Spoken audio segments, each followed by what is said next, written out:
서울의 한 도로, 한 여성이 쫓기듯 도망치고 그 뒤로 한 남성이 따라 붙습니다.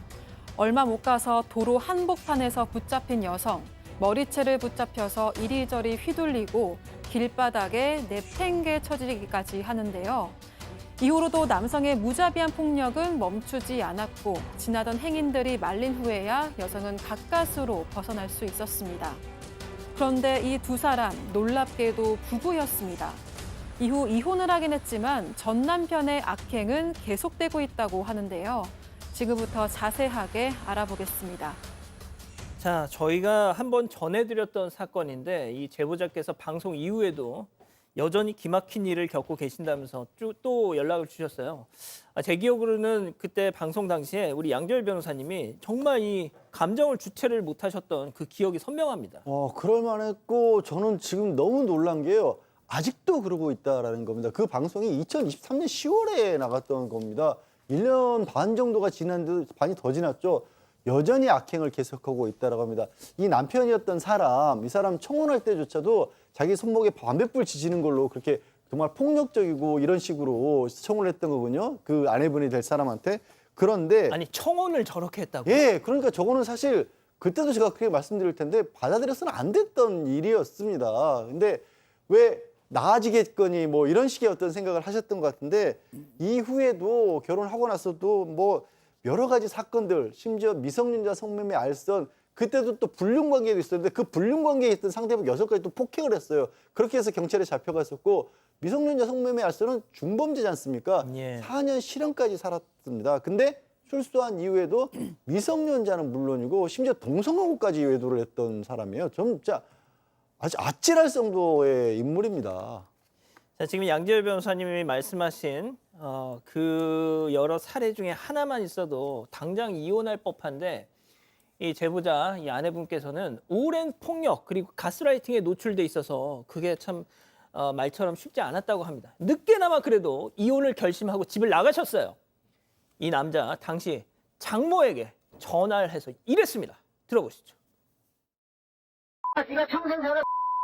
야, 작년은 뇌종양 걸렸고 니도 안 걸렸다며. 니네들 평생 사냐? 도끼를 떠고 냈다 니네 둘 다. 들아. 나 징역 가면 돼.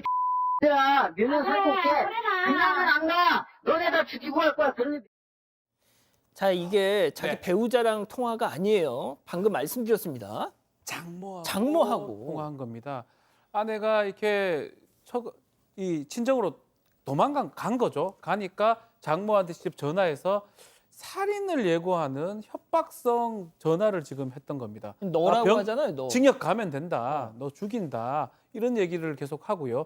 자, 그 이후에 더 어떤 얘기를 하냐면 너희들 찾아가서 죽이겠다 하면서 이사간 집 주소를 다 안다. 문 잠가도 소용없다. 집에 들어가서 밤에 찾아가서 조용히 죽일 것이다. 조심해라. 등등의 얘기를 합니다. 사위가 장모한테 할 수 있는 내용인가? 좀 믿기 어려운 내용인데 자꾸 계속 이렇게 얘기를 하니까 결국은 아내는 이혼 소송을 제기를 했고요. 또 이렇게 이혼 소송을 제기를 하니까 남편이 계속 또 빌고 또 새 사람 되겠다고 울고 불며 비니까 마지막 기회를 주기로 해서 다시 살기로 했는데 그 후에 더더욱 놀라운 일이 일어납니다. 자, 이 재결합 이후 벌어진 그 충격적인 사건, 앞서 영상에서 잠깐 보셨던 바로 그 내용인데, 자, 그 2013년 10월, 2023년 10월 저희가 첫 방송 때는 보여드리지 못했던 영상입니다. 교수님. 네, 아내를 저렇게까지 때리는 걸 보고 우리는 아내가 무슨 굉장히 실수를 했거나 아니면 둘의 굉장히 큰 갈등이 있나라고 상상할 수도 있는데 네, 정말로 네, 놀랍게도 저렇게 심각하게 폭행을 하죠. 지금 머리채 붙들고 땅에다가 내팽개 치고 벽에다가도 머리를 박게 했다고 합니다. 그래서 전치 3주 나왔고요. 그다음에 머리털도 한 움큼 빠진 상태였어요. 근데 저렇게 때린 이유가 뭐냐면 재결합 후에 집에 남편 앞으로 솥장이 하나 날라왔는데 보니까 그게 상간남 솥장인 거예요. 아내가 너무 기가 막혀서 원고 쪽에 연락을 해서 자초지종을 물었습니다. 그랬더니 남편이 와가지고 왜 내 상간녀의 남편하고 통화를 하냐면서 장모가 보는 앞에서 저렇게 제보자를 폭행한 거고요. 아니, 이게 지금 장모가 있는 자리였어요? 네, 장모가 있는 자리에서 자기가 상간남 솥장 받았다고 저렇게 때린 겁니다. 그래서 이제 도저히는 안 되겠다 그래서 아내가 협의 이혼을 진행을 하게 됩니다. 그런데 그때 또 와가지고 또 막 그렇게 뭐 합의해달라, 고소 취해달라 막 너무너무 요구를 하는 거예요. 그리고 뭐 어쩔 수가 없이 너무 괴롭히니까 방강제로 합의를 했고 결국에는 이제 벌금 300만 원을 내게 됐습니다. 그리고 합의이혼을 했습니다. 아, 이게 사람인가요? 예? 자, 그래도 벌금 300만 원 뭐 어쩌고 저쩌고 해서 결국 진짜 이혼을 했습니다. 이젠 끝이겠지. 끝이겠지. 이 지옥 같은 생활 끝이겠지. 했는데 그게 아니었죠. 네, 제보자는 이 전 남편의 물리적인 접근은 물론이고요. 연락도 하지 못하게 했습니다. 그런데 남성은 이를 어기고 제보자에게 쿨하게 있고 재결합하자 이런 이야기를 하거나 너무 힘들어하지 마, 내가 있잖아 이런 메시지를 보내기도 했는데요. 잠깐만요. 네. 너무 힘들어하지 마. 내가 있잖아. 네, 이걸 전 남편이 한 얘기입니다. 근데 보이스톡을 해오기도 하고 제보자는 두려웠지만 그거는 좀 참았다고 합니다. 그런데 이 전 남편이 보내는 메시지의 수위가 점점 높아졌는데요. 매우 음란한 내용들이었습니다. 심지어 제보자의 신체 부위를 언급하면서 섹시한 당신이 생각난다 이런 좀 차마 입에 담기 어려운 내용들의 카톡을 보내기도 했습니다. 이 제보자는 너무 무서웠지만 신고도 하지 않고 참았다. 그런데 전 남편이 엄마에게 연락해서 막말을 하는 걸 보고는 도저히 참을 수가 없었다고 했는데요. 제보자는 당시에 정말 몸이 떨리는 걸 넘어서 이빨까지 떨렸다. 이런 그때 당시에 좀 참혹한 심정을 전했습니다. 자, 그래도 이 자식이 또 무슨 짓을 할지 몰라서 그냥 참으셨대요. 자, 그런데 이자가 이 어머니한테, 친정 어머니한테 전화를 해서 결국 이런 얘기를 하는 걸 보고는 아, 이거는 진짜 신고를 해야 되겠다 하셨다는 거죠. 체크포인트 짚어보죠. 야, 나 잘못한 거 하나도 없어. 자, 이혼 후에 이 전 남편이라는 자와 이 제보자 어머니와의 기막힌 통화 내용 들어보시죠. 개 같은 소리 하지 마. 지옥에 사는데 이들아 니네가 알아?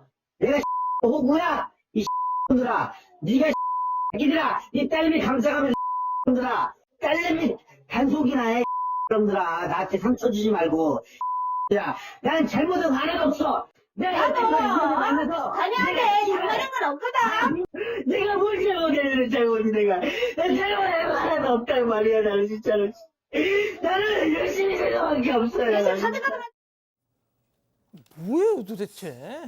결국은 이게 재판을 하지 않을 수 없는 상황이죠. 가정폭력법 그리고 성폭법상의 통신매체 음란 보냈는 것 등등으로 재판에 넘겨졌는데 재판에 가서도 사실 좀 문제가 좀 있습니다. 재판에서는 이 법원의 명령 같은 걸 무시하고 계속 반복했기 때문에 이 범행은 인정이 되고 또 전처에게 정치적 충격을 줬는데 범행을 인정하고 반성하는 것에 참작이 돼서 징역 1년에 집행유예 3년이 선고가 됐습니다. 집행유예가 선고가 됐는데 이때 좀 문제가 좀 생겨요.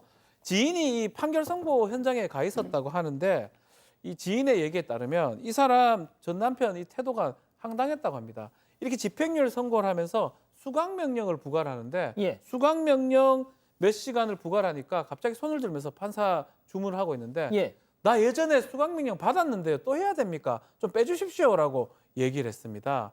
그러니까 판사가 사실은 주문을 할 때 효력이 발생하기 때문에 그 이후로는 사실은 법적 효력은 발생한 거예요. 어쩔 수 없이 또 받으십시오라고 말만 밖에 못했는데 실제로 이런 행동을 하는 걸 봤을 때는 반성이 없다고 봐야 되겠죠. 이런 사람한테 집행유예 하는 것은 납득하기 어렵다는 게 그 제보자의 말씀입니다. 자, 방금 보신 것처럼 판사 앞에서도 무례했던 저 사람 결국 지금 집행유예 받고 자유의 몸입니다. 자, 그리고 그 이후에도 괴롭힘은 계속되고 있습니다. 제보자 얘기 이어서 들어보시죠. 제 엄마가 보시더라고요. 그보고 또 온몸이 떨려가지고 이제 그걸 해가지고 변호사님이 의견서도 제출하셨고 그때 이제 검찰한테 제출했거든요. 검사한테. 뭐 저 때문에 집행유예 가서 뭐 자기 아들이 이 재산이 안 되고 해외 출국이 안 된다고 그렇게 보냈죠. 그래놓고 또 저한테 전화가 온 거예요. 좀 있다가. 한 진짜 지나선가. 그때는 또 애들 생각해서 합의서 써달라고 했고요. 아예 아빠니까. 그리고 또 그다음에 전화 와서는 자기 집행유예 있으니까 자기 집행유예 있으면 자기 뭐 할 수 없다고 화도 나고 짜증도 나고 욕도 나오는데 이게 참으니까 온몸이 떨리는 게 있잖아요. 그렇게 되더라고요, 사람. 아유, 진짜 말이 안 나옵니다, 교수님. 아유. 네, 지금 항소심이 진행 중인데 전 남편과 전 시어머니가 번갈아 가면서 연락을 하고 있어요. 그것도 이제 장모님께, 그러니까 엄마께, 친정 엄마께. 그런데 그 내용이 일단 아까 보신 것처럼 누구 때문에 저 해외여행도 출국 금지 못 나간다고 합니다라고 마치 이 아내 때문에 그런 것처럼 썼는데 이 아내가 예전에 결혼 생활을 할 때 우리 해외여행 좀 가자 뭐 이런 식으로 얘기했더니 본인은 전과가 있어서 해외를 못 나간다 이런 식으로 얘기를 했었대요. 그래놓고 이제 와서 괜히 이 아내 탓을 하는 것 같다라고 얘기했고요. 또 더 기가 막힌 건 전 시어머니도 계속했던 사돈이었던 이 친정엄마한테 연락을 계속하는 겁니다. 그래도 애 아빠인데 이렇게 애를 뭐 일도 못하게 이렇게 해서 되겠냐 그러면서 그 아기를 생각해서라도 합의서를 써달라. 집행유예 있으면 계속 일하기 어렵다. 이렇게 또 합의를 종용하고 있고요. 거기에다가 뭐 우리 아들이 활동을 못하게 발목을 잡으니 속상하고 우라통이 터진다. 아무리 화가 나도 애를 생각해서 이러면 안 되지 않냐라고 얘기하는데 이런 거 하시기 전에 본인의 아들을 지금 어떻게 치료를 하시던지 큰일 나시기 전에 아들 관리부터 좀 하셔야 되지 않나 싶습니다. 이야, 이 모자가 양 변호사님. 저는 이걸 어떻게 봐야 될지 뭔가 그냥 단순하게 형사처벌로 감당하기 어려운 정도의 문제가 있는 게 아닌가 싶어요. 그래서 1심에서는 말씀 들으신 것처럼 집행유예가 그냥 나왔는데 이게 너무 가볍다라고 판단하셔서 제보자분은 항소심에 이제 변호사를 선임해서 지금 대응을 하고 계신다고 합니다. 의견서도 제출했고요. 왜 그럴 수밖에 없냐면 아시다시피 주소도 알고 사실 일반적인 생활 습관 이런 것도 다 알기 때문에 낯선 이로부터 위협받는 것보다 훨씬 무서운 상황이지 않습니까? 이제 선임한 변호사분이 당연히 뭐 같이 하고 있겠지만 신변보호 조처라든가 필요한 탄원서라든가 주변에서의 뭐 탄원서 이런 것들도 좀 같이 제출하는 게 아마 도움이 될 겁니다. 그분이 잘 같이 하고 계시라고 믿습니다. 자, 이 저희가 생각하는 그 최악의 상황이 벌어지지 않기를 바랍니다. 뭐 2심 재판부나 좀 이렇게 좀 감안을 해 주셨으면 좋겠어요. 정말 걱정됩니다.